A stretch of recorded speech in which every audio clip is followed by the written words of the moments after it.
So a few of you actually have been lucky enough to get a job offer in technology consulting or consulting in general. And the main questions I get from you guys is what exactly should I expect? What should I exactly expect when I get the offer, after I get the offer, and exactly when I start? This is a very requested video, and it's actually more on what to do after you get your job offer. So there's a few things you should be doing, and I'm actually going to be doing this in 3 little sections. So the first one will be more of what if you didn't sign your offer yet? What should you be doing? And then after that, after you accept the offer, what should you be doing? And then once you start your job, what should you be doing? So kind of like here are the little steps along the way and the little tips I have for each of them.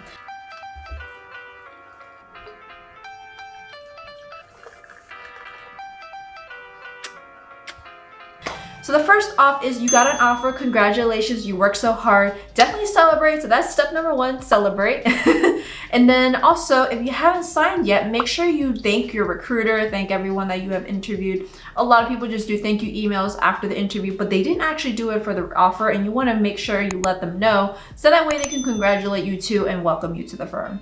But again, this honestly is only depending on if you accept the offer, but the reason why I would also use these thank you emails is that also if you may be on the fence, if you have another offer that you're competing with, or maybe you're just trying to figure out is this the right choice before you move on or accept it, then you may want to actually reach out to them and say, hey, I have some follow-up questions, or maybe you have some follow-up discussions you may want to have. So that way, before they were focused on interviewing you, now they can focus on selling it to you. So if you have any concerns at all, you can mention that in the actual call or in-person meetup, and then you can ask all the reservations you have. At this point, you have the offer. They're not going to rescind it at any point unless you do something illegal, but I don't think you should. But this is a perfect time to really reach out to those people and ask all the questions you may have if you're trying to figure out between multiple offers. And then the other one is that you want to also make sure you do the research in terms of the actual salary for the location and the company. So usually I recommend going to Glassdoor, look for the company, and then look for the city. You may have to make sure you also look by the city, because a salary in New York City can be very different than a salary in Charlotte, North Carolina. I think there's when I was looking at the incomes between all the cities in Accenture for the country, is just huge differences, maybe $40,000 differences at some point. So you want to make sure you look that up so you can actually compare apples to apples. And most of the time they will actually be about the same salary as the other. If you come in as an analyst, you may be getting the same exact pay as another analyst after college as well, from the same company, same city, same office. So you need to make sure you look into that. However, there is a possibility to negotiate, so make sure you look into that too, because if maybe you're an experienced hire, you have some experience out there, or maybe you're a grad student, you can bring that to the table and say that you do deserve a little bit of a higher salary. So make sure you always try to negotiate, even if you're a college student. Honestly, when I looked at my offer, I thought it was pretty competitive, but then I know some people that have actually negotiated, and I wish I did. And honestly, some people have done it as maybe if the base salary wasn't actually negotiable, they said maybe I can get a relocation bonus because I am relocating, or that they may want to have a higher signing bonus or a signing bonus period, and maybe even someone that can help out with other things too. I honestly have not heard about this, but I don't think PTO is a thing. I think that's standard all across. Also ask them first, are they open for negotiation? Chances are they're going to say yes. However, maybe during COVID times, they're a little bit strict on the budget, because it's either they're this budget or not, and then, or maybe they just have a very small wiggle room, because even for their own employees, they have they probably didn't give that many bonuses or promotions, or they did lay off their own employees. But with this new talent, they only have a little budget room. So really try to ask if you can negotiate before you even say, hey, this is too low for me, I don't want to do this. So that's what you can do. And one big tip, if you can do this, if you have this opportunity, is use competing offers against each other. So I have actually done this before, where I had 2 internships, and I was actually saying hey, one is lower than the other, but I would like yours, and then they kind of boosted it up, and what vice versa. But you can definitely use competing offers to negotiate for a higher pay. So if maybe, let's say Deloitte does 100,000 and then maybe PwC does 120,000, you can tell Deloitte, hey, hey, PwC gave me 120,000, can you give me 120,000 or higher? And then they may actually boost it up based off of the salary or budget allowances. But just letting you know that that is usually the best way to do it. You also can actually do this while you're still at your firm and just boost up your current salary with like a competing offer that someone else may have. So that is something that you can say to kind of get a negotiation. I'm not an expert in it. I'm not an expert in it. I haven't personally done it, but I've honestly told people how to do it and it works. But it's only because I told them 2 years after the fact that I'm like, oh, I wish I did this, but it worked for them. It works for them.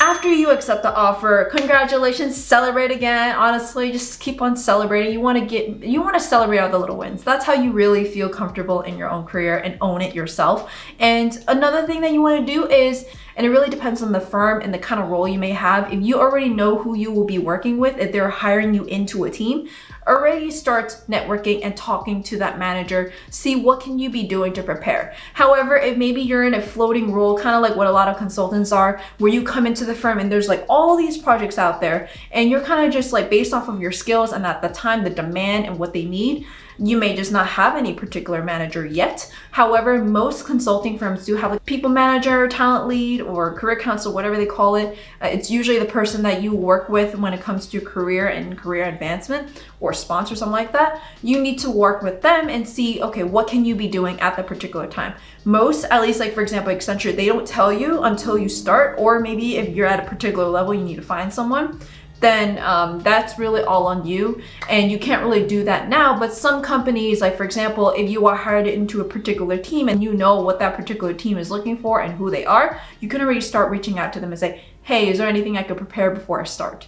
The other thing, which is very common when it comes to consulting, or specifically entry level, if this is the case, is you may have to relocate. So, I mean, this one is not necessarily work related, but it's 100% required and necessary, is that you want to be able to visit that area where you'll be relocating, find an apartment or whatnot, and maybe get some like roots down over there. So make sure that you're all settled and have a plan.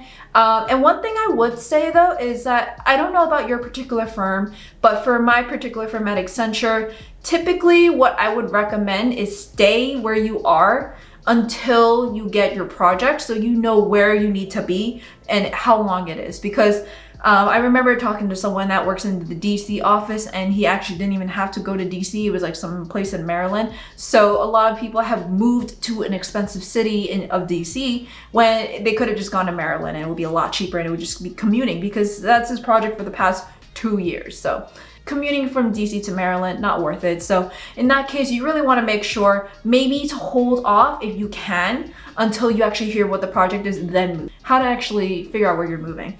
But in terms of actually moving and relocating, also make sure that if you know for sure what home office you're going to be in. So let's say, for example, you're a student in California and you're going to be relocating to Boston, and you know your home office is going to be Boston. It means that you're going to have to move to Boston, maybe, depending on like the project or depending on how nomadic it is right now in terms of COVID or the work from home.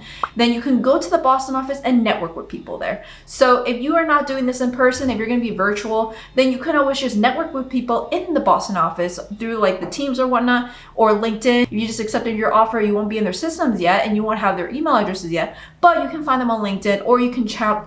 Or you can maybe even say, talk to the recruiter and say, hey, can you connect me with someone in the Boston office? And then that way you can kind of settle down there to spread your spheres of influence. And then when you do get started, you can really easily pick it off and say, hey, I'm looking for a project. I'm wondering, do you have any direction of where I can go? What are some strategic areas that Boston office wants to fight in?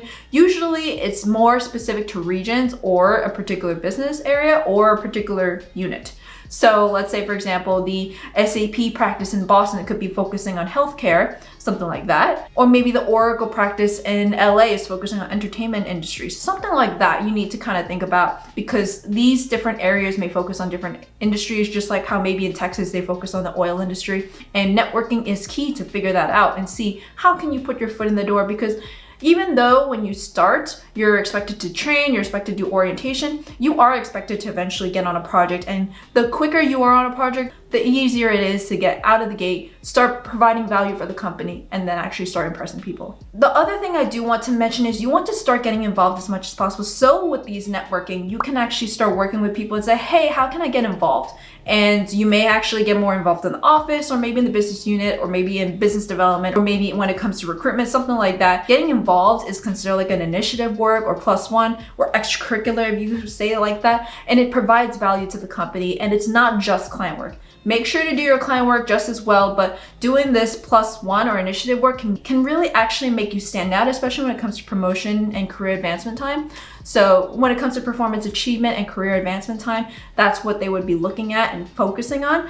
But just make sure you do your work well too, because if you don't do your work well, but you do your extracurriculars, it's kind of like not a good balance. You still want to make sure you actually deliver with your client. So now, what do you do when you actually start your job? So, I mean, this is going to be a common theme: network, network, network. You want to make sure you network with people that you're interested in terms of like what area you want to go in, industries you want to go in, offices if you're thinking of actually transferring. I know people who maybe, for example, they're transferring from Boston to New York. They network with people in the New York office, so that way it's easier to actually transfer. So you have to think strategically on what you're looking to do. Or maybe you want to go from like CMT, communication, media, and technology, and then go over into the health and public services industry sector. So you need to network to do that. Otherwise, if you don't have any people there, any spheres of influences, you can't do what you want to do. So you need to network your way through. And for most entry-level roles, you're kind of in a very general playing field where you're not specialized in anything. So this is where you can network to figure out what you want to do. And then once you kind of figure out what you want to do, then you could do the project and also be able to build your spheres of influence there, because then once you do a good, solid work there, maybe the team will actually refer you within another project in the same area. So that's where, when it comes to networking and your reputation is really key when it comes to consulting, especially when it comes to the actual staffing portion of it. Then people will actually start to know like, oh, Christine does great work, so I want her on my team. Or you do really good work, so I want you on the team. So think about it in that perspective. You want to network, show off with your work, but also make sure that you have a really good professional, show professionalism, and actually provide value to the firm too, not just to the client. So one thing I think a lot of people I know, young or old consultants, don't necessarily do, I see, is that they don't actually have a executive sponsor. And I'm not saying like the true executive sponsor. I'm talking about they don't have a sponsor in the case of like an executive or a managing director or partner. This person usually can help push the envelope for you. So for example, you're thinking of transferring offices, usually having that sponsor can help push the envelope and get you noticed, as opposed to having a manager try to say, hey, can you do it for her? No, maybe not, compared to this managing director that's saying, yeah, please do it. So think about it in that perspective of networking too. If it is very intimidating, in which a lot of people do find intimidating, all you can try to do is maybe have someone refer you to them. And then that way it's more of an introduction rather than a cold call. So if you send an email, it's going to be like, maybe they won't pick it up because they're too busy. But if they have someone that they know, that you know, you can try to get them to refer them. So in this case, you can also do the same exact thing when it comes to moving to a different area within the firm, or going to a different office, or even completely transferring to a whole different area. So there's so many different things you can do. Networking is key. Finding a sponsor with the executives is really key to making the change. Getting involved also gives you a lot more visibility to the executives too, so that way it does help a lot with career advancement as well. So like I mentioned before, you do want to also provide value to the firm, so get involved as much as possible when it comes to business development, ERGs. In this case, it's employee resource groups, so kind of like clubs. And then you also want to make sure you get involved in maybe like proposals or business assets for the firm, like assets that like other consultants could use, or research, or maybe even working on another project, or just helping out in any case. I know some people who may not even be doing chargeable work, and chargeable just means that they're billed to a client, but they do use a +1, so that way they're actually keeping busy. But of course, like the client work is always going to be taken priority compared to the +1 or the initiatives, but you still want to do one, so that way you can stand out and also be ready out of the gate. So that's all I really have when it comes to exactly what to do and what to prepare for, from the entire step, from the moment you get the offer, from the moment you accept the offer, and then the moment you actually start your job. So this is a lot, honestly, but the common theme you may see here is network, bring value to the firm, and network.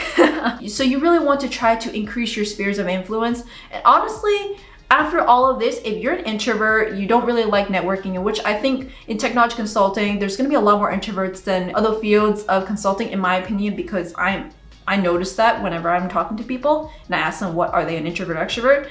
And a lot of them are introverts. And it's mostly, honestly, what really helps out is the fact that a lot of it is virtual. You don't have to travel 24/7 like management consultants do. So you do a lot of work on your own, and then you also talk to the client and your team. So it's kind of a good balance, unless you're in that odd group of people where you're 100% talking to the camera, or you're at the office, or you're in the meeting or whatever. But usually from this, like, you can easily just ping someone too. You don't have to actually go on a call. You don't have to meet someone in person. Honestly, it is definitely a lot better to meet someone in person, but I mean, a lot of times when it comes to these consulting firms, if for example, you're trying to move to a different office, you can't meet them in person. You probably just best to actually talk to them in a call. And it doesn't have to be video. So honestly, just try the best you can. I'm probably gonna do a whole separate video on in terms of how to network, how to be yourself as an introvert in the workplace, because honestly, I'm like still 90% introverted, but a lot of people don't think that because of the way I carry myself. So I'm gonna give a lot of tips in terms of how I do that. I don't wanna make it in a job where I'm so drained. And honestly, being in a job where I'm so drained, like, why am I even making a YouTube channel about it if I don't like it? But I do like it. So it's just a lot of ways that you can work around and actually work through your energy, so you don't feel drained, and then you also feel very fulfilled in your job. So thank you guys so much, and leave any comments down below if you have any questions or any other tips. I know a lot of the people have asked me in terms of what they should be doing with the offer, or in terms of like what they should be doing once they start. This is a video for you, so hopefully you learned a lot out of it and that it's not redundant. But I mean, at the end of the day, the two redundant one is network and provide value to the firm. So those are the main two things I would definitely say out of the gate. But all the other things, these are just specifically to consulting too, in my opinion, when it comes to the particular style of the firm or how it is structured. For any other company, it could be completely different, but it may not be that much in terms of networking. It may be more focused on learning, but in terms of the actual company, a lot of it is actually based off of like what they may be doing and focusing. Accenture is very focused on training, so you may be doing a lot of training right off the bat. So, but then again, if you want to make sure you are successful in the field, you want to make sure you talk and network through and see what certifications, what training does that particular firm value at that particular time for that particular office. It could be very specific, but again, it really just depends on who you talk to, how you move around. There's no real right or wrong place. Just make sure you network. Or you could just join the technology consulting community. You can also network with other technology consultants from other firms from other places of the world. So make sure to check that down in the description below. And thank you guys so much, and see you guys next time. Bye.